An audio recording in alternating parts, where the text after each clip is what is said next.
Sarve bhavantu sukhinah.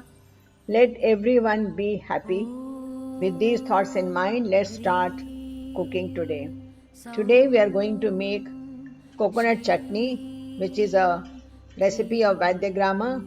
Vaidyagrama is a healing Ayurvedic village in Coimbatore, which is in India. For preparing coconut chutney, we take the fresh coconut and soak it in water for some time so that the outer skin comes out. If you remove the outer skin, when you grate it, a very white pulp will be there. And you see how beautifully we are doing it with a very traditional grater.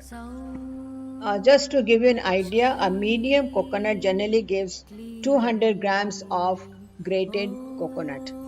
And this is a traditional grater which has the teeth on the top.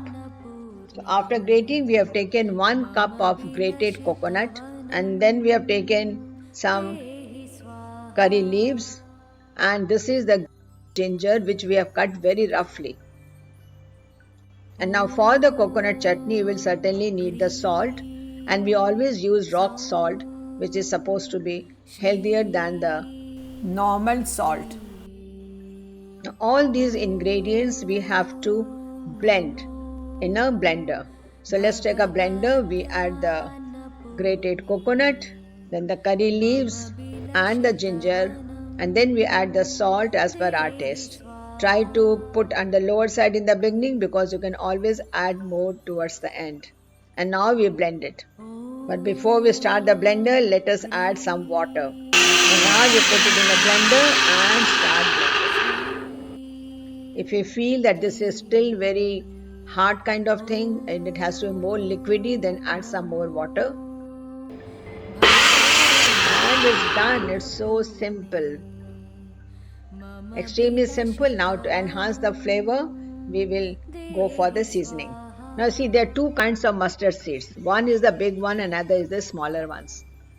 The big ones are called mustard or the sarso, and the smaller ones are called rai. Rai are the very small, thinner version or smaller version of sarso. Now here we are using mustard seeds, which are the bigger ones. We are going to use this one. Along with mustard seed, we will also need the urad ka dal, that the white dal. Now we take an iron pot, a small one. We generally use it only for seasoning purpose. Heat some coconut oil, and now we'll add some mustard seeds. And once the mustard seeds pop up, we will add some curry leaves, and then add that urad ka dal, and then mix it in the chutney. A part you mix up and a part you can keep for garnishing on the top. And it's done. You can enjoy this flavorful, nutritious chutney with idlis, dosas, uttapam, or any dish you like. Thank you for watching. Sarve santu niramayah.